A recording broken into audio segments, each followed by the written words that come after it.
2교시 시작하겠습니다. 252페이지 농지법입니다. 농지법은 공법에서 두 문제 출제됩니다. 그 1번 같은 거 이거는 우리 공인중개사법의 시험에 나온 적은 없고 농지법에 나올 가능성이 있겠죠. 바로 2번 보겠습니다. 2번도 뭐 최근에는 출제되는 경향은 아니긴 한데 24번 보겠습니다. 252페이지 24번 옳은 것은 했습니다. 1번에 옛날에는 이게 5만 제곱미터 진흥지역 밖의 농지 5만 제곱미터 초과할 수 없다는 규정이 있었는데 삭제됐습니다. 그래서 헌법에 보면 농지는 경자 유전의 원칙을 견지하도록 국가는 노력해야 한다 이렇게 되어 있습니다. 그럼 노력 안 하면 헌법을 위반하면 처벌 규정이 있어요 없어요? 헌법 위반하면? 헌법 위반에도 처벌 규정 없습니다. 단지 대통령이 헌법을 위반하면 탄핵사유에 해당됩니다. 처벌 규정이 없어요. 그 지금 국가가 어떻게 보면 헌법을 위반하고 있습니다. 경자 유전의 원칙을 견지 안 하고 있어요. 이게 5만 제곱미터 초과해서 진흥지역 밖이라고 하면은 격리정지가 안 된 논이거든요. 격리정지 안 된 논을 5만 제곱미터 초과해서 소유하면 혼자서 농사 못 짓는다고요. 그럼 농사 안 지면서 가지고 있으니까 경자 유전의 원칙에 위배된다고요. 사실은 물론 농업진흥지역이라고 하면은 경지정리가 돼 있으니까 기계와 영농이 가능하니까 가능하겠죠. 그래서 어떻게 보면 국가가 이렇게 한 이유는 옛날에는 제가 어릴 때만 해도 제가 시골에 살 때만 해도 시골의 사람들 농약 먹고 자살했다 이런 건 뉴스에도 많이 나오고 우리 동네에 제가 죽는 사람 많이 봤어요. 농약 먹고. 그 제 친구 지금 시골에서 법대 나와가지고 법대 부산대 법대 거의 수석으로 졸업해가지고 그럼 옛날 우리 다닐 때 부산대 법대면 연대 고대보다 더 좋았어요. 오히려 그때는 국립대 싸니까 등록금이. 어쨌든 거기 나와가지고 지금 농사 짓고 있어요. 폐인 돼가지고 원래 법대 나온 사람이 절반은 폐인이고 절반은 성공하고 그래요. 자기 친구들 다 판검사 이런데 자기만 못 되고 이러면은 그 엄청나게 스트레스 받고 그런 게 있더라고요. 그 제가 친구한테 물어봤었는데 왜 요즘은 농약 먹고 죽는 사람이 없냐 시골에 물어보니까 농약이 안 독해서 그렇다 이러더라고요. 옛날에는 먹으면 바로 죽는데 요즘 먹어도 잘 안 죽는다 이러더라고요. 말은 그러던데 어쨌든 그 자꾸 농약 먹고 죽고 이러니까 시골에 있는 논을 비싸게 도시 사람들한테 팔아먹도록 농사를 안 짓는 사람한테도 허용하기 위해서 제가 볼 때는 그래. 이거는 시험에는 안 나오겠지만 그래서 어쨌든 5만 제곱미터 초과해서 소유할 수 없다는 규정이 삭제됐다고 옛날에 있었는데 1번은 삭제됐습니다. 그래서 틀렸고 2번은 상속받은 농지 만제곱미터까지 비농업인의 경우만 만제곱미터까지 소유할 수 있습니다. 농업인은 무한대로 소유할 수 있죠. 저 같은 경우 비농업인인데 이제 저도 상속받아 봤어요. 비농업인 상속받으니까 만제곱미터까지밖에 소유 못합니다. 이 상속으로 소유를 취득하게 되니까 농지취득자격증명 받아요 안 받아요? 안 받죠. 농지취득자격증명 안 받아요. 상속의 경우에는 만제곱미터까지 소유할 수 있습니다. 주말 체험용 농 3번 주말 체험용 농은 1000제곱미터 미만이죠. 세대원 합산 그 660, 550 합하니까 얼마 이거 그럼 1100, 1110이가 1210이에요. 1210이네. 그거 안 됩니다. 어쨌든 1000제곱미터 이상이니까 안 된다는 얘기. 1000제곱미터 미만만 되죠. 미만. 딱 1000제곱미터도 안 됩니다. 요건 좀 쉽네. 남편 500, 부인 500도 안 되죠. 세대원이면. 물론 부부라도 세대원이 아니면 가능합니다. 세대원이라는 것은 주민등록표에 같이 세대원으로 등재되어 있는 것을 말합니다. 부부간에도 합법적으로 세대원 아닌 경우도 많아요. 예를 들면 남편은 세종시에서 그 공무원으로 근무하고 부인은 서울에 있으면 원래는 따로따로 세대 분리하는 게 정상이에요. 왜냐하면 30일 이상 한 달 이상 생활의 본거지로 삼으면 주민등록을 옮기도록 돼 있어요. 주민등록법에. 그러면 분리되어 있는 게 정상이라고. 분리되어 있으면 따로따로 체험해도 된다는 이야기입니다. 세대원이란 주민등록표에 등재되어 있는 사람입니다. 4번 5년 이상 농업 경영을 한 후 인농하는 자는 인농 당시 농지 중 3000제곱미터까지 소유할 수 있다 했는데 8년 이상 제촌작용하다 인농하는 경우에 10,000제곱미터까지 소유할 수 있죠. 8년 이상 농사 짓던 사람이 도시 나가면 절반은 실패하고 돌아오거든요. 그럼 또다시 농사 지어야 되니까 소유해야 됩니다.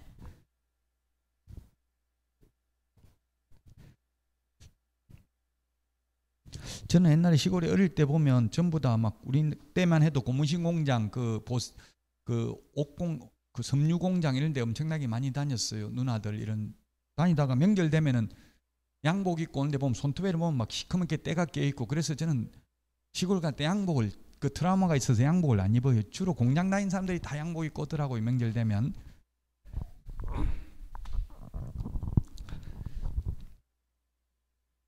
(5번) 주말 점용 농인 경우를 제외하고는 상속 또는 이농의 경우 농지법에 따라 농지를 임대하거나 사용돼야 하는 경우에 농지 소유 상한을 초과할지라도 그 기간에 농지를 계속 소유할 수 있다. 예, 그렇습니다. 뭐 한국 농어촌공사의 위탁 경영하면 무한대로 소유할 수 있죠. 그래서 어떻게 보면 이게 경자유전의 원칙이 훼손되고 있습니다. 우리나라는 왜 그러냐 하면은 농사를 안 짓는 게 우리나라 잘 사는 길이거든요. 사실은 또 지금 전국 세계적으로 50개 국가가 농업 수출 국가입니다. 근데 우리나라는 수입하는 게 훨씬 싸게 치인다고, 농사 짓는 것보다. 그래서 농사 안 짓게 하려고 이렇게 사실은 경자유전의 원칙을 정확하게 지키지는 않고 있습니다. 국가가. 5번이 답이 되겠습니다.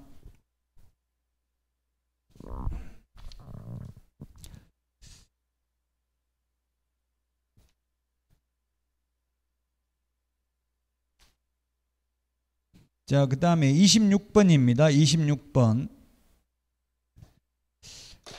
틀린 것은 했는데 1번 임대인이 임대차 기간 끝나기 1개월 전까지 갱신거절 통지 안 하면 묵시적 갱신된 것으로 본다. 이게 틀렸네요. 1번 묵시적 갱신 주택의 경우에는 임대차 기간 끝나기 6개월 전부터 2개월 전까지, 상가의 경우에는 6개월 전부터 1개월 전까지 갱신거절 통지 안 하면 묵시적 갱신 자동 연장이 되죠.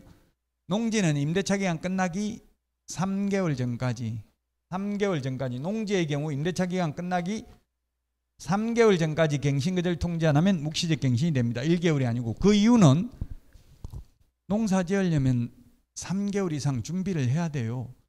이게 쌀이 뭡니까? 쌀미자가 한자로 이렇게 쓰는데 쌀미가 무슨 뜻이에요? 이게 10자 88 팔자잖아요. 88번 손이 가야 쌀 한 톨 나온대요. 그러면 쌀 처음에 하려면 어떻게 해야 돼요? 벼를 물에다 담가놨다가 논에다 뿌립니다. 뿌리면 모짜리에 뿌리면 모가 나면 다시 옮겨 심어야 돼요. 그거 하는데 한 3개월 걸려요. 그래서 미리 3개월 전에 이야기하죠. 갑자기 한 달 전에 이야기하면 이미 벼 심으려고 지금 다 모종까지 다 만들어놨는데 그만 농사 지어라 하면 안 되겠죠. 그래서 3개월 전까지는 이야기해야 됩니다. 그 주택도 옛날에 1개월에서 2개월로 바뀐 이유가 세입자가 집 구하려면 한 2달 정도 여유가 있어야 된다. 한 달 만에 구하기는 쉽지 않다고 보고 2개월로 바뀐 거예요. 상가는 옛날 그대로 그냥 1개월 돼 있고요. 농지는 3개월 전까지 말 안 하면 묵시적 갱신, 법정 갱신 됩니다. 그래서 1번이 틀린 정답이고요. 2번 농지 임대차 계약은 서명 계약을 원칙으로 한다. 예외적으로 구두로 해도 된다는 이야기죠. 3번 선거에 따른 공직 취임으로 인하여 일시적으로 농업 경영에 종사하지 아니하게 된 자가 소유하고 있는 농지는 임대할 수 있고요. 그 다음에 4번 농지 임대차 계약의 당사자는 임차료에 관하여 협의가 이루어지지 아니한 경우 농지 소재지 관할 시장 군수 자치구청장에게 조정을 신청할 수 있고, 5번 임대 농지의 양수인은 농지법에 따른 임대인의 지위를 승계한 것으로 본다. 이게 무슨 말이냐 하면은 농지는 임대차가 최단기가 3년이죠. 원칙. 다년생 식물 재배지는 5년입니다. 5년. 그러면 3년 계약을 했는데 중간에 농지 주인이 바뀌어도 세입자는 새 주인에게 나중에 보증금 받아 나갈 수 있죠. 승계되기 때문에. 우리 주택도 승계되잖아요. 그래서 집주인 바뀌어도 세입자는 바뀐 주인한테 보증금 달라고 할 수 있습니다. 26번에 1번이 답이 되겠습니다. 자, 그 다음에 29번 문제 보겠습니다. 29번. 농지취득자익증명을 발급받아야 되는 것은 요약집 196페이지에 있습니다. 요약집 196. 요약집 196. 196 밑에 박스에 있네요. 농지취득자익증명 안 받아도 되는 거 한번 보겠습니다. 196페이지 박스 요약집. 1번 국가지자체가 소유하는 경우. 우리나라는 국가지자체는 모든 특례가 인정됩니다. 토지거래 허가도 안 받고 농지취득자익증명도 안 받고 국가지자체는 세금도 안 냅니다. 세금. 지방세, 국세, 세금도 안 냅니다. 미국 같은 데는 국가도 지방세면 지방세 내더라고요. 근데 우리나라는 국가 등의 경우 세금도 안 내고 모든 특례가 인정됩니다. 즉 농지취득자익증명을 받아라고 하는 원래의 취지는 뭡니까? 농사도 안 지을 사람이 농지취득하는 걸 방지하기 위해서 농사 짓겠다는 의사표시를 하는 게 농지취득자익증명이죠. 농업경영계획서 제출해요. 이렇게 농사 짓겠다 해놓고 나중에 농사 안 지으면 이행강제금 부과하려고 농지취득자익증명 받게 하는 거예요. 근데 국가가 사기치지는 않는다고 보고 국가가 거짓말하지는 않는다고 보고 국가는 안 받습니다. 그 다음에 상속. 상속은 뭐 내가 받고 싶어 받는 게 아니라 뭐 물론 받고 싶어 받겠네요. 안 받기 싫으면 상속 포기하거나 뭐 한정승인 신청할 수도 있지만 어쨌든 이거는 법률의 규정에 의해서 상속되는 거기 때문에 법률 행위에 의해서 되는 게 아니라 안 받아도 됩니다. 상속의 경우에는. 자, 그 다음에 담보농지 취득해서 소유하는 경우. 그 다음에 4번 전용협의. 전용협의는 안 받습니다. 협의 완료하면. 그러나 전용허가, 전용신고는 받아야 됩니다. 전용이라는 건 여기서 다른 용도로 쓴다는 뜻입니다. 그래서 다른 용도로 쓴다고 협의를 하려면 국가, 지자체, 공공기관, 공공단체만 협의를 할 수 있고 개인은 협의 불가능이죠. 그래서 협의가 성립되면 안 받아도 됩니다. 그러나 개인이 전용허가, 전용신고를 했다 하더라도 농지취득자익증명 받아야 된다는 것 주의하시고요. 법인의 합병, 그 다음에 6번 분할. 이거는 자기 거 자기가 가져오는 거잖아요. 어차피 합병되는 거 분할하는 거 자기 거 자기 지분 가져오는 거니까 안 받아도 되고요. 7번 시효취득. 시효취득 농지취득자익증명 안 받습니다. 20년간 평온공연하게 계속 농사 지어 갔으면 시골에서 제가 아는 제 시골에 이거 시효취득으로 소유권 뺏기는 사람 엄청나게 많이 봤습니다. 그래서 여러분들도 지금 공부하고 있으면 시골에 부모님들 논밭 있으면 잘 있는지 꼭 확인해 봐야 돼요. 뭐 지료를 받는다든지 뭐가 받고 있다는 걸 입증 못하면 그냥 공짜로 농사 짓고 있으면 요즘은 다 공짜로 농사 짓더라고요. 차임을 안 받더라고요. 현실적으로 시골에 가보니까 차임을 안 받는 대신에 현실적으로 이렇게 하고 있더라고. 농지 직불금을 논주인이 받고 그냥 세입자는 공짜로 농사 짓고 이렇게 많이 하더라고요. 농지 직불금 받는 게 돈이 좀 되죠. 직불금이라는 게 뭡니까? 농사 지으면 손해보는 만큼 정부에서 보조해 주는 게 농지 직불금이. 외국으로부터 수입해가지고 손해보잖아. 오히려 농사 지으면. 농사 많이 지으면 많이 지을수록 직불금을 많이 줘요. 직접 농사 지으면 피해보는 만큼 외국 수입, 루가이 라운드 이런 것 때문에 수입하는 거에 대해서 손해보는 만큼 준다고요. 현실적으로 그렇게 하더라고요. 차임은 안 받고 직불금은 주인이 직접 받기로 하고 이렇게 농사 짓는 경우도 있더라고요. 그렇게 차임을 받은 게 없으면 나중에 시효취득이 인정될 수도 있다는 이야기. 임대차 계약서를 따로 작성한 서면도 없고 이러면 시골에서 문서로 임대차 계약 적자고 하면 아무도 농사 안 지려고 하거든요. 그냥 말로만 그냥 지어라, 지어가 먹어라 이렇게 해야 짓는다고 농사를 현실적으로. 자, 이런 경우 농지취득자익증명 안 받습니다. 자, 그래서 29번 보겠습니다. 받아야 되는 것. 주말 체험용농 받아야 됩니다. 합병 안 받습니다. 그 다음에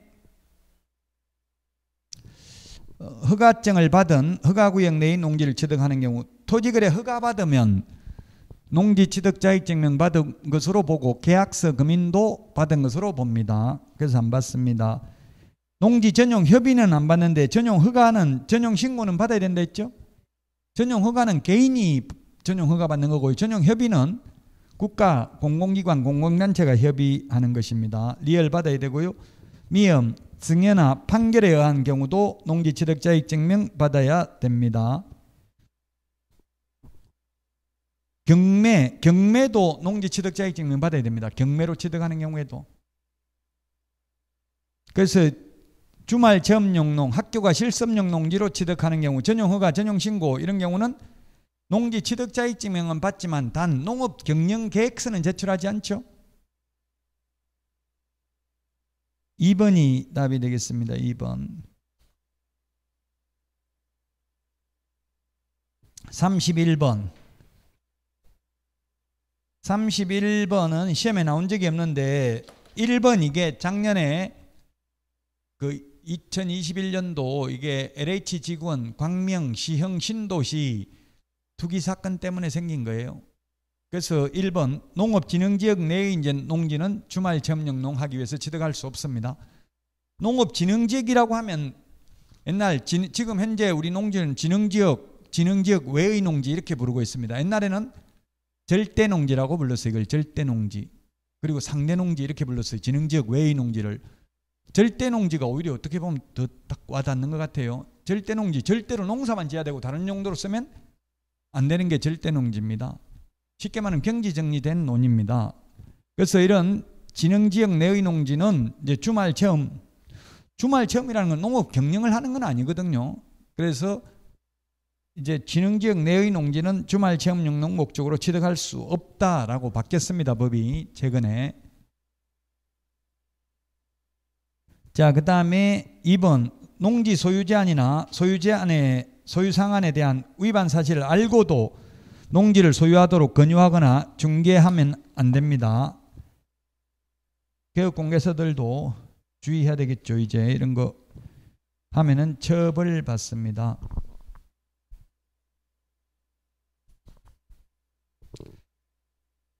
자, 그 다음에 3번 농지 투기가 성행하거나 성행할 우려가 있는 지역의 농지를 취득하는 경우 농지위원회 심의를 거쳐야 된다. 농지위원회 심의를 거치는 것은 14일 이내에 암기 프린터 39번에 16번 39번에 암기 프린터 16번에 보면은 농지 취득자격증명은 7일 이내에 발급해 줍니다. 그러나 농지심의위원회 심의 대상인 경우는 14일, 그게 암기 프린트 39번 맨 밑에 16번. 그 다음에 농업경영계획서를 작성하지 않은 경우, 즉 농지 전용허가, 전용신고 받은 경우에는 4일 이내에 발급해 주죠. 4일 이내에 발급해 준다. 그 39번에 맨 밑에 보면 원칙 7일이고 16번 39번에 16번에 보면 가로 안에 4일 14일 이렇게 돼 있죠. 그 원칙은 7일이고 농지심의위원회 심의 대상인 거는 14일. 농업경영계획서를 제출 안 하는 경우는 4일이라고요. 예, 전용허가 전용신고 받은 경우는 4일 이내에 발급해 준다고요. 세 가지니까 이 중요합니다. 이것도 신설됐기 때문에.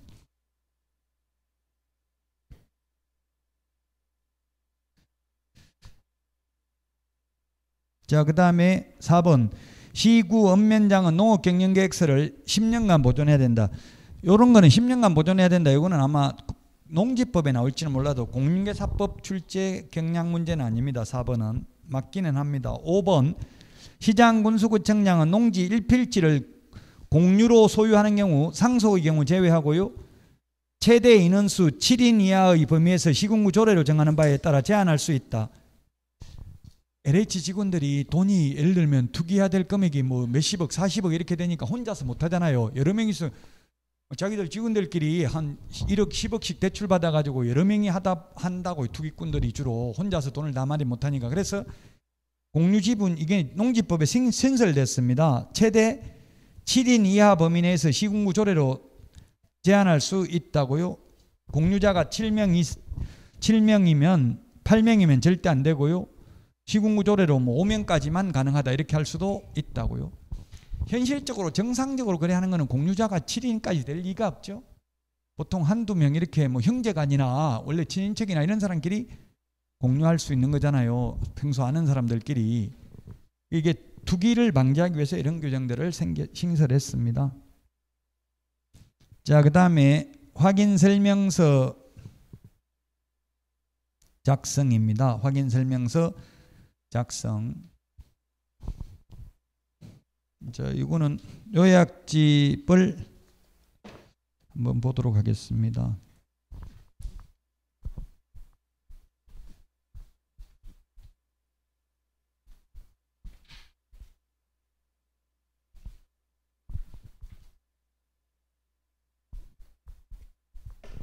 요약집 154페이지 154페이지 요거 표를 보셔야 됩니다. 자, 32번 보겠습니다. 틀린 것은 했는데 서식은 네 가지 서식이 있다. 1이 주거용, 2가 비주거용, 3이 토지, 4가 임목, 공장재단, 광업재단이 되겠습니다. 그리고 국문, 영문으로 정해진 서식이 있다. 영어 서식도 있습니다. 아직까지 영어 서식이 있다. 시험에 나온 적은 없습니다. 자, 그 다음에 2번 소속공개사가 당의 중개행위를 한 경우 개업공개사와 함께 확인설명서에 서명 및 날인해야 되고요. 3번 매매의 경우 취득시 부담할 조세의 종류 및 세율은 모든 확인설명서 서식에 공통적으로 기재를 해야 된다. 그렇습니다. 그 154페이지 요약집 보시면 되고 4번 비주거용 건축물 서식에는 비선호시설이 있는지 여부를 표시해야 된다. 그 요약집 154페이지 비선호시설이 동그라미 6번에 보니까 1의 서식, 3의 서식에만 O, 2와 4에는 X 이렇게 돼 있죠.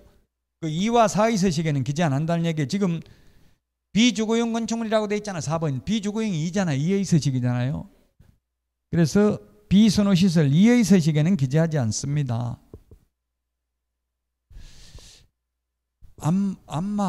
이거 우리 건물에 지금 안마 하는 데가 두 군데나 있던데요. 그게 뭐 안마 시술소인가 뭐라고 불러야 돼요? 마사지 샵? 마사지 샵이나 안마 시술소 이런 게 비선호 시설입니까 아닙니까?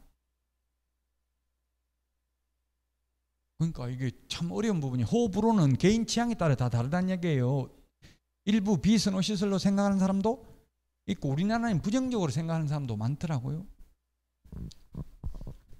저는 건전하게 좋게 생각했는데 우리 원장님도 약간 부정적으로 생각하는 것 같더라고요. 느낌이 이걸 왜 그런지는 저도 잘 모르겠어요. 어쨌든 호불호 자체는 이게 뭐가 비선호 시설인지 명확하게 규정은 없습니다. 쓰레기 소각장, 열병합 발전소, 뭐 님비 현상, 핀비 현상 이런 게 있죠. 님비는 안 좋은 거는 우리 집에서 멀리, 좋은 거는 우리 집 앞에다가 KTX, GTX 여기 이런 거는 우리 집 앞에다 해주고 쓰레기 소각장 이런 거는 매립장 이런 거는 멀리 해달라. 이게 다 모든 사람들 다 마찬가지인데 어쨌든 우리가 지금 학원 같은 게 이게 상가인데 2A 서식인데 학원은 비선호시설 예를 들면 장례식장, 화장장 이런 것도 일종의 비선호시설로 볼 여지가 있어요. 사람에 따라서는. 그럼 장사만 잘 되면 되지. 학원에 뭐 공부하는데 꼭 그런 것까지 식당에 장례식장, 종합병원 장례식장 앞에 있으면 식당이 없는 것보다 더 잘 돼요? 안 돼요? 없는 것보다는 손님 하나라도 더 올 거 아니에요. 없는 것보다는. 물론 장례식장 안에서 밥 줘요. 주는데 거기서 안 먹는 사람이 있더라고. 잘못하면 제가 어떤 모 학원의 원장님 아들이 죽었을 젊은 분이 돌아가셨어요. 백혈병으로 병원에 장례식장에 갔더만은 다른 학원 원장님이 밥을 안 먹더라고. 저 혼자 열심히 퍼먹었어요. 먹고 나오니까 그 원장님이 밥 먹으러 가자 이러더라고. 식당에. 아까 안 먹는다더만 뭔 소리 하냐 그러니까 거기서 잘못 먹으면 같이 죽을 수가 있어서 안 먹었다 이러더라고요. 귀신 따라간다 이러면 하여튼 그렇게 믿는 사람도 있더라고. 그래서 식당에 가서 먹더라고. 저는 식당에 가서 따라가서 앉아있기만 해서 저는 이미 다 먹었으니까. 제 어릴 때도 시골에서 그런 말 많이 들어서 장례식장에 가서 밥 먹다가 죽은 사람 많이 있다는 소리는 듣기는 했어요. 어쨌든 그래서 식당에는 장례식장 있다 이런 말 안 해도 된다는 이야기. 식당 할 때는 비선호시설 2의 서식에는 기재 안 한다는 걸 지금 설명하려고 이렇게 하고 있습니다. 답 4번입니다. 5번 임목, 광업재단, 공장재단 서식에는 입지 조건에 관한 사항을 기재하는 안이 없다. 없잖아요. 1의 서식하고 3의 서식만 있죠. 그게 아니고 비선호 시설이 아니고 입지 조건. 자, 입지 조건은 요약집 154페이지 동그라미 4번에 있네요. 동그라미 4번. 동그라미 4번에 입지 조건이 있습니다. 동그라미 4번에 입지 조건이 있는데 1의 서식, 2의 서식, 3의 서식이 있고 4의 서식이 있는데 1의 서식은 도대주 교판, 2의 서식은 도대주, 3의 서식은 도대, 4의 서식은 입지 조건 기재하는 난이 없습니다. 그 시험에 공원은 입지 조건입니까? 아닙니까? 공원은 입지 조건인데 우리 확인 설명서 서식에 기재하는 입지 조건은 아닙니다. 입지 조건이죠. 숲세권. 요즘 아파트 이름에 포레스트 이런 거 많이 들어가더라고. 포레스트, 하나 포레스트. 포레스트가 숲이라는 이야기잖아. 숲속. 쉽게 말하면 산에다가 짓는 거예요. 이천도 산에 막 지금 짓고 있대. 지금 그 아마 그 이름 포레스트 이런 거 들어갈 가능성이 많아요. 그 숲세권, 공원 중요한 입지 조건입니다. 그러나 아직까지 우리나라 확인 설명서 서식에는 공원은 기재하지 않습니다. 시험에 출제됐습니다. 공원에 대해서. 그럼 도로 입지 조건이 뭐냐면 대중교통, 주차장, 교육시설, 판매 의료시설 1의 서식에는 2의 서식은 도로, 대중교통, 주차장까지만 기재하고 3의 서식은 도로, 대중교통만 기재합니다. 3의 서식 토지는 임야, 산도 토지잖아요. 그 산에 주차장 있는 거 없잖아요. 주차장. 그래서 주차장도 기재 안 하고 도로, 대중교통만 기재하면 됩니다. 이게 입지 조건입니다. 우리 그 요약지 154페이지 동그라미 4번에 있습니다. 그래서 4의 서식에는 입지 조건 기재하는 난이 없습니다. 이거 좀 어려울 수 있어요. 서식을 봐야 풀 수 있으니까 35번 문제 보겠습니다. 이게 기출문제 이런 식으로 나왔으니까 기출문제 이렇게 나오면 어렵다는 이야기죠. 2의 서식, 비주거용 건물에 확인해야 될 사항으로 옳은 것은 했는데 단독경보형 감지기, 그 요약지 154페이지 보세요. 단독경보형 감지기가 그 어디에 있어요? 동그라미 10번. 내외부 시설물의 상태에 보니까 1의 서식은 단독경보형 감지기, 2의 서식은 소화전 비상벨이죠. 그래서 단독경보형 감지기 여부는 세부 확인사항이다. X입니다. 1의 서식, 지금 문제가 2의 서식을 묻는 거잖아요. X라고. 세부 확인사항은 맞는데 소화전 비상벨입니다. 단독경보형 감지기는 1의 서식에만 기재된다고요. 니은 내진설계 적용 여부는 기본 확인사항이다. 예, 내진설계 적용 여부는 그 메뉴 에 동그라미 1번에 보니까 1, 2의 서식 다 해당되지요? 맞습니다. 그래서 니은은 디귿은 실제 권리 관계는 공시되지 않은 물건의 권리에 관한 사항은 세부 확인 사항이다. 예, 세부 요약집 그 154페이지 표 맨 왼쪽에 보면 기본 확인 사항 8번까지는 기본 확인 사항, 9번, 10번, 11, 12번은 세부 확인 사항, 13번은 중개 보수에 관한 사항 이렇게 구분되어 있죠. 세부 확인 사항은 의뢰인한테 물어봐야 알 수 있는 게 세부 확인 사항. 기본 확인 사항은 개업공개사 혼자서 알아낼 수 있는 게 기본 확인 사항입니다. 아까 이거 입지 조건 기본 확인 사항입니까? 세부 확인 사항입니까? 도로, 대중교통, 주차장, 교육시설, 판매 의료시설 기본. 이거는 집주인한테 물어볼 게 아니라 옆에 주변에 물어봐도 되고 인터넷 검색해도 개업공개사가 다 확인할 수 있다고요. 개업공개사 혼자서 확인할 수 없고 의뢰인한테 물어봐야 되는 게 세부 확인 사항입니다. 자, 그래서 실제 권리 관계는 세부 확인 사항입니다. 요약지 154페이지 동그라미 9번에 보니까 1, 2, 3, 4 모든 서식에 다 기재되죠. 모든 서식에 기재되는 게 뭐라고 했어요? 대권, 금세, 실수. 대권 잡으면 금세, 실수한다.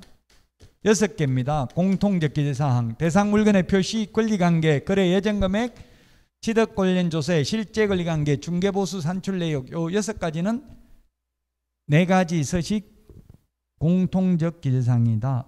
요약지 155페이지 위에서 두 번째 동그라미 2번 대권, 금세, 실수라고 적어놨죠. 요약지 155페이지 맨 위에 동그라미 2번.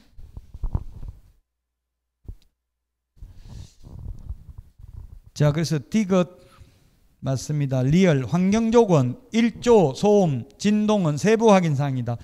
세부 확인사항은 맞는데 1의 서식만 기재한다고. 지금 2의 서식이니까 2의 서식에는 기재하지 않습니다. 1소 진 몇 번에 있어요? 1조 소음 진동이 12번 154페이지 요약집 12번 환경조건에 일소진이라고 되어 있고요. 155페이지 요약집 맨 밑에 동그라미 3번 일소진이란 일조량 소음 진동을 말하고 요건 1의 서식만 기재하면 된다. 지금 일조량이 그 부동산 가격에 영향을 많이 미친다고 오늘 아침에 그 차 타고 오면서 라디오 보니까 나오더라고요. 왜 이번에 반지하 있는데 침수돼가지고 돌아가신 분들도 계시고 하잖아요. 반지하를 이제 뭐 오세훈 서울시장도 앞으로 10년 안에 없애겠다 이러던데 이 반지하가 생긴 유래가 지금 서울 수도권에만 반지하가 있고 그 외에는 거의 없어요. 비수도권 지역은 거의 없어요. 수도권에 왜 반지하가 생겼냐면 이게 1212 사태 때 박정희 정부 때 청와대 습격 사건 이후에 방공호 옛날에 서울에 지은 집은 방공호도 있어요. 동그랗게 해가지고 그 나놓고 동그랗게 굴 파놨어요. 마당에. 방공호. 북한 때문에 만든 거라고요. 이게 반지하도 북한이 뭐 폭탄 같은 거 터뜨리면 반지하가 더 유리하잖아요. 위에 있는 사람 맞을 가능성이 많잖아요. 그래서 반지하 만드는데 지금은 크게 의미가 없죠. 북한에서 뭐 서울 수도권만 할 수 있는 게 아니라 제주도까지 다 파괴시킬 수도 있습니다. 지금은. 앞으로 이 반지하 없긴 없어야 돼. 지금 건축법에서도 반지하를 장려하잖아요. 지하에 2분의 1 이상만 묻히면 반지하로 보고 지하층은 청수에 포함되지? 아니니까 서비스로 더 지을 수 있는 거잖아요. 예를 들면 다가구 3층밖에 못 짓는데 지하는 뭐 30층을 파도 돼. 지하는 극단적으로 예를 들면 지상 3층이면 되니까. 그럼 청수에 산입하지 않으니까. 근데 지하를 안 파는 이유는 돈이 많이 들어요. 지하 파려면. 그래서 지하를 안 파고 있을 뿐이죠. 자, 그래서 35번의 답 3번입니다. 3번.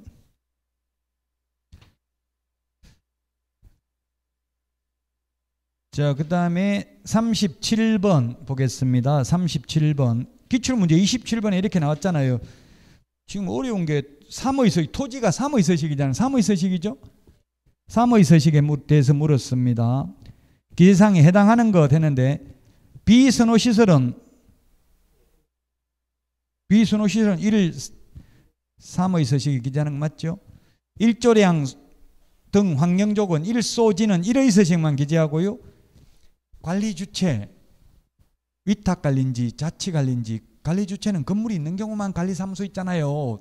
빌딩이나 주택인 경우 주택 아파트 관리사무소 있고요. 상가도 우리 건물 여기도 관리사무소 있을 거예요. 아마 상가도 관리사무소 있습니다. 근데 건물 없는데 산에다가 저 나대지에다가 논에다가 관리사무소 만들어 놓은 거 없죠?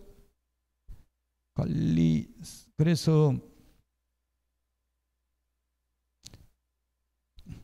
관리 주체 없습니다. 3의 서식은.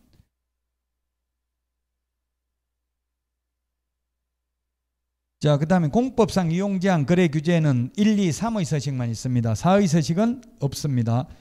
요약집 154페이지 동그라미 3번에 있잖아요. 그 다음에 동그라미 5번 관리에 관한 사항 요게 1, 2의 서식만 있었죠. 아까 관리 주체 3, 4는 없고요. 그 다음에 접근성 입지 조건은 도대주 교판 지금 3의 서식 도로 대중교통이 접근성이잖아요. 도로나 대중교통 있는 게. 따라서 답 3번입니다. 3번. 해당하는 거 3번. 해당 없는 게 1조량 1의 서식, 관리 주체는 1, 2의 서식만 기재합니다. 39번입니다. 39번. 확인 설명서 1, 2, 3, 4 공통적 기재사항 대권, 검세, 실수, 기억 해당되고요. 니은, 비선호시설은 1, 3 거래 예정 금액 대권, 검세할 때 거래 예정 금액이에요. 환경조건 1소지는 1의 서식만 기재하죠. 실제 권리관계 대권, 검세, 실수 모든 서식 기재사항입니다. 답 3번입니다. 비선호시설은 1, 3의 서식 그 다음에 리얼 환경조건은 1의 서식에만 기재를 합니다. 요약집 154페이지 이 표를 보시면 거의 다 풀 수 있습니다.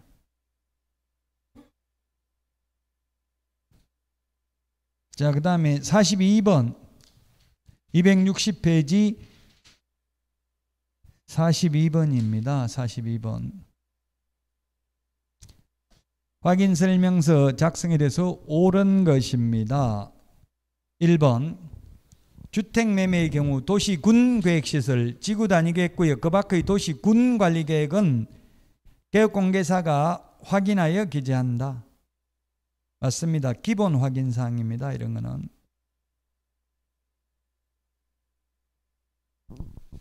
뭐 도시 군 계획시설, 도시 지구 단위 계획구역 이런 걸 집주인한테 물어보면 모르잖아요. 집주인도 그건 무슨 말인데요. 이렇게 하고 집주인이 알 수 있는 게 아닙니다. 그래서 1번이 답이 되겠고요. 기본 확인 사항입니다. 2번 주택의 비선호시설 입지 조건 및 관리에 관한 사항은 매도 임대 의뢰인에게 자료 요구하여 확인한 사항을 기재한다. 기본 확인 사항 아니고 세부 확인 사항 이다 이 말인데 틀렸죠? 기본 확인사항입니다. 기본 확인사항은 개업공개사가 직접 조사 확인하는 거고요. 세부 확인사항은 의뢰인한테 물어보는 겁니다. 그래서 비선호시설 이거 쓰레기 소각장 열병합 발전소 있는지는 주인도 잘 모를 수 있어요. 개업공개사가 확인해야 됩니다. 3번 거래 예정금액은 세부 확인사항이 아니고 동그라미 7번에 있죠. 154페이지 기본 확인사항이고요. 중개 완성된 때가 아니라 완성 전의 거래 예정금액을 말합니다. 거래 예정금액이란 시험에 옛날에 10회 때 한번 나왔는데 뭐가 거래 예정금액이냐 우리 법조문에는 없는데 거래 예정금액은 개업공유회사가 계략적으로 평가한 금액 시세입니다. 시세. 거래 금액은 실제 거래 금액이고요. 의뢰 금액은 호가입니다. 호가. 입지 제질 때까지 부르는 금액이 의뢰 금액입니다. 자, 그 다음에 4번 주거용 건축물의 권리관계의 민간임대 등록 여부는 등기사항 증명서를 통해서 확인한다. 민간임대주택인지 여부는 뭘 통해서 확인해요? 임대주택 정보체계 밑에 해설해 보면 또는 임대인에게 확인한다고 되어 있는데 임대주택 정보체계가 뭡니까? 지금 휴대폰으로 한번 치보세요. 렌트홈입니다. 렌트홈. 렌트홈 인터넷 지금 휴대폰으로 한번 치보세요. 렌트홈.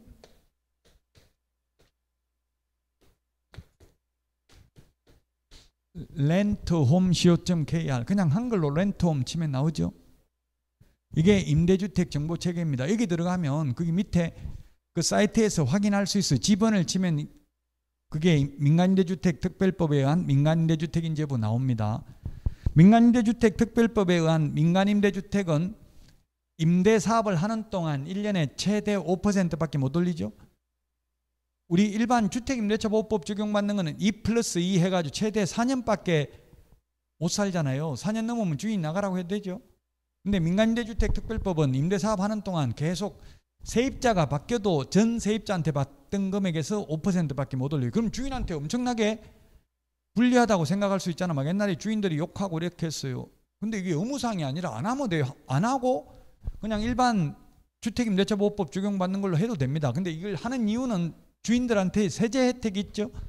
취득세, 재산세, 종부세, 양도소득세 혜택을 준다고요. 종부세 이런 혜택을 주기 때문에 세금 적게 내려고 하는 거예요. 이거 주인은 그 대신에 월세를 최대 5%밖에 못 올립니다. 1년에 계속해서 세입자 바뀌어도. 그 만약에 여러분들이 중개업을 하면 나는 뭐 잘 살더라도 손님들을 응대할 수 있어야 되잖아요. 다 상담할 수 있어야 되잖아요. 그래서 일반 주택임대차보호법 적용받는 임대주택보다는 이게 훨씬 더 세입자한테는 유리하고요.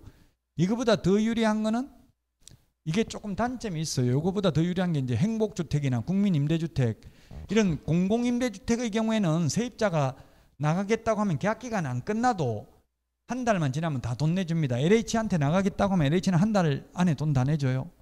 근데 민간임대주택 특별법 요거는 계약기간을 2년 했으면 그 계약기간까지는 법적으로는 안 내줘도 돼요. 돈을. 그게 단점이에요. 세입자 입장에서 보면. 그러면 물론 주택임대차보호법 적용받는 것도 주인 안 내줘도 되죠. 2년 계약했으면 2년 동안 돈 안 내줘도 되죠. 공공임대주택은 바로 돈 내주는데 지금 2천도 이게 행복주택 하는 거 보니까 오히려 미달되는 것 같더라고요. 사람들 집값 올라가니까 자꾸 살라고만 목숨 걸지 세 얻는 거는 신경을 안 쓰니까 그렇겠죠. 행복주택은 최대 6년간 살 수 있고요. 국민임대주택은 최대 30년간 살 수 있어요. 영구임대주택은 50년간 살 수 있고요. 자, 그래서 4번 맞습니다. 5번 중개보수는 금액뿐만 아니라 지급 시기도 기재하되 중개보수에는 부가가치세가 포함된 것으로 보는 게 아니라 제외된 걸로 봅니다. 따라서 중개보수 100만 원이면 부가가치세 10만 원, 일반 가세사업자라면 더 받아도 된다. 간이가세사업자면 4% 더 받을 수 있습니다. 그래서 1번이 정답이 되겠습니다. 부가가치세 제외된 걸로 본다.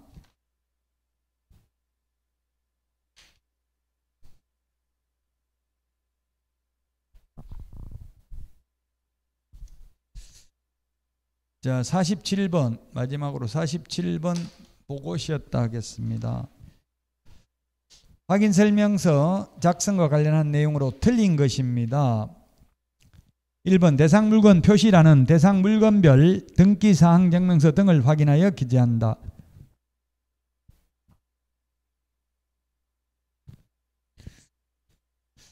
이것도 조금 바람직하진 않네요.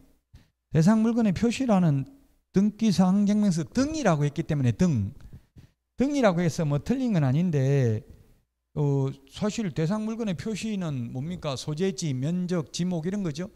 대장, 토의대장, 임야대장, 건축물대장 이런 걸 사실은 봐야 돼요. 그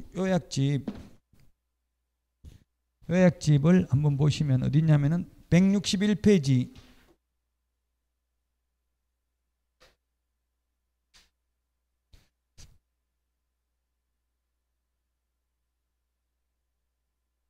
에 3번 그 있네. 대상물건의 표시는 토지대장 및 건축물대장 등을 확인하고 이렇게 돼 있죠. 이게 맞는데 뭐 등이니까 꼭 이것만 있는 게 아니고 등이라고 했기 때문에 틀렸다고 단정하기는 좀 어려워요. 등등을 본다. 많이 보면 나쁠 거는 없죠. 뭐 등기사항증명서 봤다고 나쁠 거는 없으니까 등이라고 했기 때문에 틀렸다고는 할 수 없지만 원칙적으로는 대장을 봐야 된다고. 표시사항은 권리관계를 등기사항증명서 보고요. 2번 재단 목록 또는 임목의 생육상태라는 공장재단의 경우 공장재단 목록과 공장재단 등기사항증명서를, 광업재단의 경우는 광업재단 목록과 광업재단 등기사항증명서를 확인하여 기재한다. 맞습니다. 시험에 나온 적은 없지만.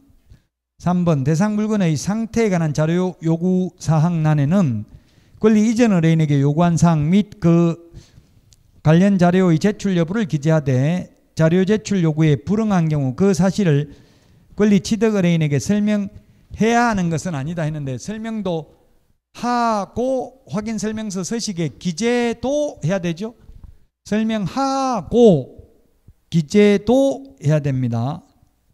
시험에 설명하거나 기재하면 된다. X로 출제됐어요. 하고 엔드입니다. 엔드. 그리고 하고 기재도 해야 된다. 밑에 그 해설에 나와 있죠. 설명하거나가 아니라 하고 기재도 해야 된다.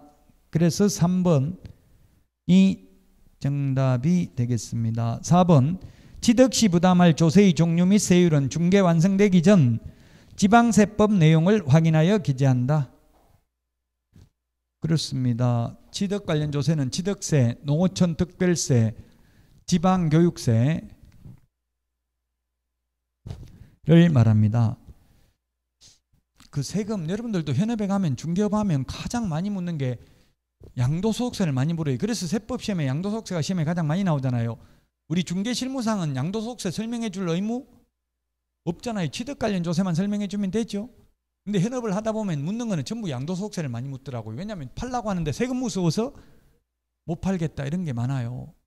그 물으면은 세금은 저도 어제 누가 묻길래 국세청 그냥 양도소득세 치보면 양도소득세 자동계산기라고 나와요. 네이버나 다음에 치보면 그 자동 국세청에서 운영하는 자동 계산기가 있어. 거기 보면 취득 시기가 언제냐, 양도 시기가 언제냐, 취득 가격, 양도 가격 나오고 1주택이냐, 2주택이냐, 분양권이냐 이런 걸 체크하는 거 있어. 그거 체크하면 자동으로 계산돼서 나와요. 기본 공제 250만 원까지 다 나와 있어요. 근데 저도 한번 계산해 보니까 저도 실수를 했는데, 제가 팔아먹을 때도 제가 생각을 못한 게, 거기 나오는 거는 그냥 양도소득세만 나와 있고 지방소득세 10% 더 내야 되는 건 안 나와 있어요. 거기에 그 설명했는데 나중에 보니까 10% 더 나오니까 왜 사기꾼아 이렇게 하면서 뭐 욕하더라고요. 그것까지 설명을 안 해놓으니까. 또 양도소득세액의 10%를 지방소득세로 내야 되죠. 그 지금 분양권 지금 뭐 예를 들면 금단신도시에 보니까 손피 1억이라고 돼 있더라고. 손피 1억. 손피 1억 이 말은 뭐예요? 피, 프리미엄이 피잖아요. 피. 손에 쥐는 피가 1억이에요. 그러면 이게 분양가가 4억 5천인데 5억 5천 1억만 달라는 얘기예요. 손에 쥐어주는 돈. 1억 손에 쥐어주면 그 대신에 뭐냐면 이건 매수인이 양도소득세를 부담하기로 한다. 이 이야기예요. 그럼 양도소득세가 얼마냐면 이게 70%죠. 분양권 상태에 있으면 70%인데 기본공제 250 빼고 나니까 한 6,800만 원 나오더라고. 세금 6,800만 원에 지방소득세 680만 원 내야 되고요. 또 그 6,800만 원을 즉 7천만 원을 세입자가 매수인이 내줬기 때문에 그건 어떻게 하냐면 2차 양도소득세를 또 내야 돼. 그 7천만 원의 소득에 대해서 7천만 원을 매도인이 더 가진 걸로 되잖아요.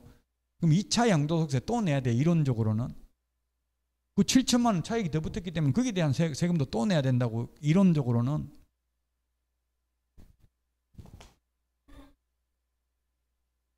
양도소득세를 매수인이 부담하기로 한다. 그 자체가 불법은 아닙니다. 그럼 그 양도소득세 대중만큼 더 소득이 늘은 걸로 봐야 되잖아요. 양도차익이.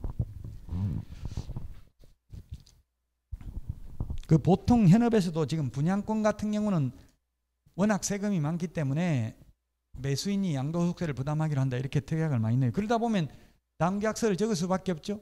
다운계약서 적어도 폭로를 못하는 거예요. 매수인이. 폭로하면 나중에 세금 나오면 매수인이 부담하기로 한다 했으니까 자기가 세금 내야 되잖아요. 현실적으로 그래서 매수인이 부담하기로 한다 해서 다운계약서를 많이 적고 있다고. 분양권의 경우는 아직도.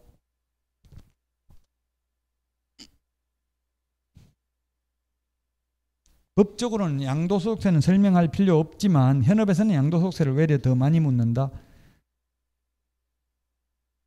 자, 그 다음에 5번 중개보수 및 실비금액과 산출내역란에는 중개보수는 이게 저는 입법의 불비라고 생각하는데 국토부 직원한테 전화하니까 짜증만 내더라고요. 중개보수를 거래 예정금액을 기준으로 계산한다. 이렇게 돼 있어요. 서식에. 거래 예정금액은 잠깐 아까 시세라고 했잖아요. 시세대로 중개보수를 계산하는 게 아니라 실제 거래 금액에 대해서 계산하죠. 만약에 1억에 팔라고 했는데 1억이 안 팔리고 조금만 깎아주세요 해가지고 9,900에 거래될 수도 있잖아요. 그럼 9,900에다가 곱하기 요율 하잖아요. 현실적으로. 근데 어쨌든 확인설명서 서식에는 이게 지금 문제가 뭐냐면 확인설명서 서식과 관련되는 문제잖아요. 서식에는 거래 예정금액을 기준으로 계산한다라고 돼 있어요. 좀 이게 저는 입법의 불비로 보고 국토부 직원한테 몇 번 전화해놨어요. 서식에는 거래 예정금액을 기준으로 한다. 근데 현실적으로는 실제 거래 금액으로 계산합니다. 그래서 시험에 만약에 확인설명서에 실제 거래 금액을 기준으로 계산한다 이렇게 하면 X의 확인설명서 서식 기재 요령으로 시험에 나오면 거래 예정금액입니다. 거래 예정금액.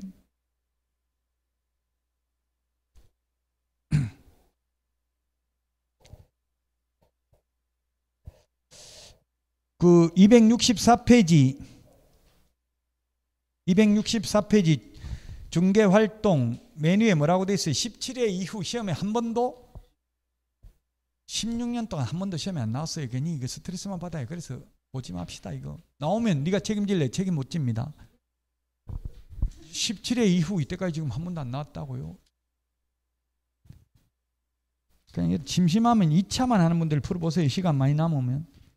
시험에는 거의 안 나옵니다. 아이다의 원리와 셀링 포인트가 시험에 나왔었어요. 과거. 그냥 상식적으로만 조금 보고 넘어가겠습니다. 아이다의 원리 이거는 뭐냐면 아이다, 기다 반대가 아이다, 어른 반대가 아이다 또는 아이다스의 원리까지도 학자들에 따라서는 주장합니다. 모든 상품의 구매 심리 발전 단계입니다. attention, 주의 주목. 어떤 물건을 보면 주의 주목을 하고요. 그 다음에 interest, 흥미를 느끼고요. desire, 욕망을 느끼고, action, 행동, 구매를 하게 되고요. satisfaction, 만족을 느낀다. 이 만족을 넣는 학자도 있고 안 넣는 학자도 있습니다. 이 법조문에 있는 게 아니니까 시험에 안 나온다고 논란의 여지가 있으니까. 이거는 부동산뿐만 아니라 모든 상품의 구매 심리 발전 단계입니다. 저도 지금 와이프가 그 마켓컬리에서 요즘 사는 게 재미들려가지고 맨날 주문하면 뭐 새벽에 막 4시, 5시 되면 왔다고 문자 띠리 오고 이러더라고. 배달했다고. 4시, 5시, 6시 이렇게 되면 배달되더라고요. 저녁에 시키면 희한해요. 그 일하는 사람 엄청나게 힘들겠다는 생각이 들더라고요. 네? 2,000도 돼요. 2,000도 배달되냐고요. 그래, 마켓컬리 배달되냐고요. 면 같은 데도 여주도 되고 중리도 되고요. 아니 전국 다 되나 싶어가지고 상간 제주도도 되나 모르겠네. 그건 몰라. 아, 된다 안 된다 그게 나와 있어요. 뭐 하나하나 커피 한 잔 한 병 시켜도 다 배달되고 희한하더라고. 포장도 엄청나게 잘 돼 있더라고. 앞으로 급성장 돼 있더라고. 포장 잘 돼 있고 이런 거 보니까 물건보다 포장비가 더 들겠어 어떻게 보면. 그리고 흥미 한번 느끼기 시작하면 계속 욕망을 느끼고 끝없이 뭘 막 계속 살라고 하고 이런 게 있어요. 예, 그래서 부동산도 마찬가지라는 이야기. 그러면 욕망이나 행동 단계 이때 클로징을 시도하는 게 바람직하다. 계약 체결을 시도하는 게 바람직하다. 클로징 시도를 하는 게 바람직하다. 뭐 이 정도고요. 그 다음에 셀링 포인트라는 건 뭐냐면 셀링 포인트 시험에는 17회 이후 안 나왔다고 했죠. 셀링 포인트. 상품이 지니는 여러 가지 특징 중에서 구매자에게 만족을 줄 수 있는 특징, 매수자에게 만족을 줄 수 있는 특징이 셀링 포인트입니다. 구매자의 특성이 다양하므로 셀링 포인트는 다양합니다. 예를 들면 나는 사생활 보호받고 싶고 여친, 남친하고 자유롭게 여사친, 남사친하고 그 보니까 돌싱글즈에 나오는 여자 처음에 엄청나게 인기 있다가 남사친이 있다 이렇게 하니까 남자들 다 떨어져 나가더라고요. 그 나와서는 그 남사친이 있어도 그냥 없다 하고 이러면 될 텐데 아니면 남자가 묻더라고. 남사친 그 때릴 수 없냐 물으니까 나는 남사친 못 헤어지겠다 이러니까 뭐 다 그냥 쳐다도 안 보더라고요. 얼굴은 이쁘고 한데도. 그래서 좀 그 MZ세대라서 그래. 우리는 있어도 그냥 없다고 거짓말 할 텐데 MZ세대는 거짓말을 못해요. 의사표시를 확실하게 하더라고요. 자, 그래서 셀링 포인트는 다양합니다. 사생활 보호받고 싶다. 아파트가 좋으냐 단독이 좋으냐 단정적으로 말 못한다고요. 아파트 살고 싶은 사람이 자꾸 물으면은 그냥 아파트도 신경 안 쓰고 살면 됩니다. 이렇게 말해줄 수 있는 게 셀링 포인트라고요. 원칙적으로는 일반적으로는 전원주택, 단독주택 이런 데가 사생활 보호는 더 잘 되겠죠. 이 정도가 시험에 나온 적은 있습니다. 자, 여기까지 하고 쉬었다가 269페이지 계약서 작성 시 주의사항부터 보도록 하겠습니다.